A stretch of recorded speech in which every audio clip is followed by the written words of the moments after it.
నువ్వు వెచ్చగా ఉంటావా, చల్లగా ఉన్నావా? నిర్వచన జీవితం ఎందుకు నీకు? ఒకవేళ అదే నిర్వచన జీవితం ఉంటే నువ్వు దౌర్భాగ్యుడు, నీ ముఖాన్ని నువ్వే వేస్తాను దేవుడు హెచ్చరిస్తున్నాడు నీకు. చాలా చాలా ఘాటైన మాటలు మాట్లాడుతున్నాడు. నువ్వు దౌర్భాగ్యుడు, దిక్కుమాలినవాడు. ఎందుకు ఈ జీవితం నీకు? ఎందుకు ఈ జీవితం? గర్జించు సింహం వలె నేను రెండవ రాకడలో వస్తాను ఆయన దేవుడు చెప్తున్నాడు. ఎంతమంది నమ్ముతారు దేవుడు వస్తాడని? చేతులు పైకెత్తండి. దేవుడు రెండవ రాకడలో వస్తాడు, నేను ఎంత వాడాలో ఎంతమంది నమ్ముతారు? చేతులు పైకెత్తండి. దేవునికి స్తోత్రం. హల్లెలూయా. మాట తప్పించాలంటే తప్పదు, మాట ఇచ్చిన వాడు తప్పకుండా వస్తాడు దేవుడు. దేవుడి మొదటి రాకడ ఎంత ప్రవచనాలు చెప్పినట్టు ఎలాగైతే నెరవేరినవో, ప్రవక్తలు చెప్పారు, ప్రవచనాలు చెప్పారు, ఎవరిగా కన్నీగా చెప్పబోతే కుమారుడు కలిను, అతనికి మారు అని పేరు పెట్టిన యెషయా. అదే యెషయా గ్రంథంలో చాలా చక్కగా చెప్పారు. కొన్ని ప్రవచనాలు, అనేకమైన ప్రవచనాలు, ఏ గోత్రంలో పుట్టాలో, ఏ ఊరిలో పుట్టాలో, ఎవరికి పుట్టాలో అని చెప్పి పుట్టిన వ్యక్తి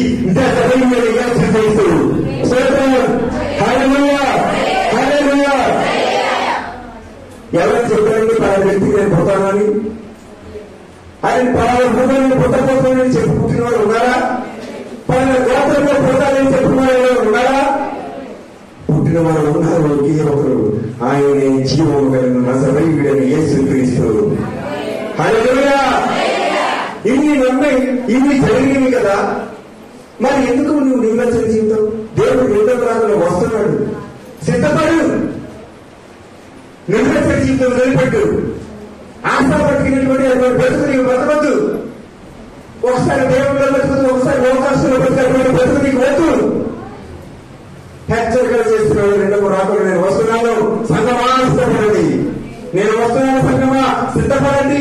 నేను వచ్చినప్పుడు మీరు ఎలా ఉండాలంటే, ఒక పెద్ద కుమారుడు వస్తున్నప్పుడు పెద్ద కుమార్తె ఎలాగైనది ఎదుర్కోవడానికి వెళ్తుందో, పెద్ద కుమారుని ఎదుర్కోవడానికి పెద్ద కుమార్తె ఎలాగైతే పెద్ద వస్త్రం ధరించడానికి వెళ్తుందో అలా సిద్ధపడి ఉండు.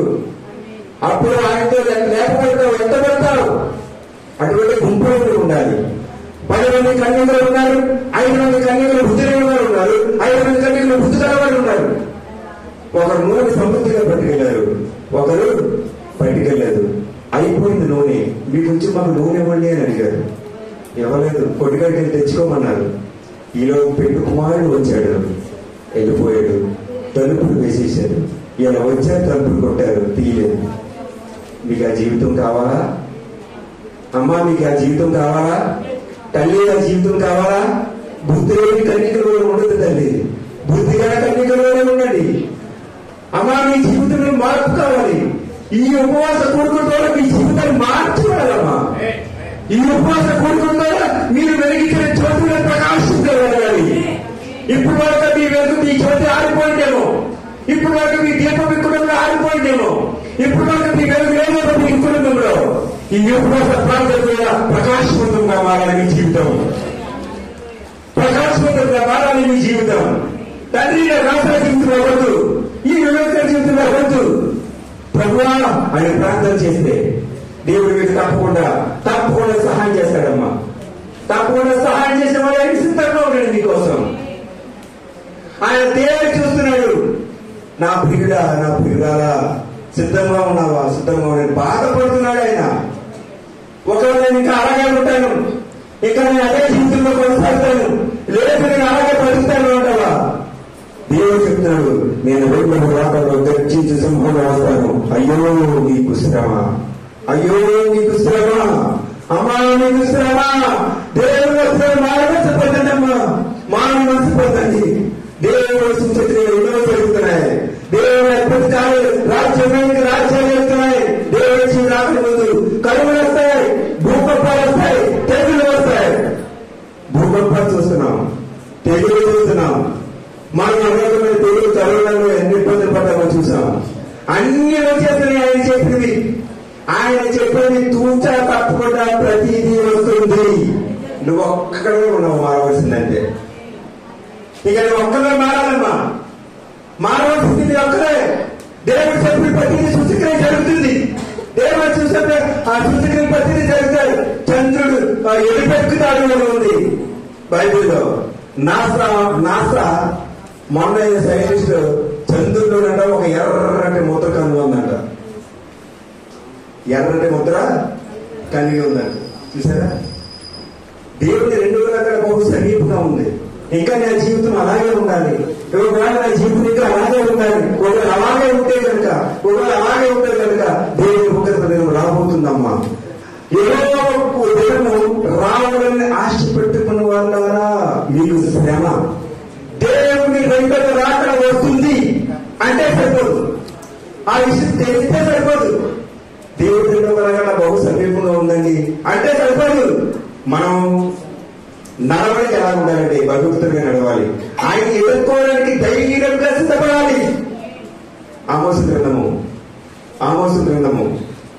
5వ అధ్యాయము 18వ వచనం త్వరగా చదువుదామా. యెహోవా దినము రావాలని ఆశ పెట్టుకున్న వారున్నారా మీకు శ్రమ. యెహోవా దినము వచ్చిన వల్ల మీకు ప్రయోజనమేమి చాలండి. యెహోవా దినము రావాలని ఆశ పెట్టుకున్న ఉన్నవారున్నారా మీకు శ్రమ. యెహోవా దినము వచ్చిన వలన మీకు ఏ ప్రయోజనం? మీరు ఇంకా నిర్వచన జీవితంలో ఉన్నారు కదా. యెహోవా దినం వచ్చేసినందుకో మీకు ఏ ప్రయోజనం? మీరు ఇంకా నిర్వచన జీవితంలో వస్తున్నారు. మీరు ఇంకా విశ్వాసంతో ఉంటూనే మళ్ళీ వెంటనే చెప్పకపోతున్నారు. మీకు ఏం ప్రయోజనం? తర్వాత అంత శ్రమే కదా అన్నాడు ఆమోసు ప్రవక్త. గొప్ప ప్రవక్త రాబోయే కాలం కోసం రాబోయే రాబోయే కోసం గొప్పగా రచించాడు. గొప్పగా చెప్తాడు. మీకేమి శ్రమ? మీకు శ్రమ అమ్మా మారండి అని చెప్తున్నాడు. నిర్వహణ జీవితం గురిపెట్టండి అని చెప్తున్నాడు. ఒకవేళ యెహోవా వచ్చిందేమో మీకేమి ప్రయోజనం అమ్మా ఆయన అడుగుతున్నాడు.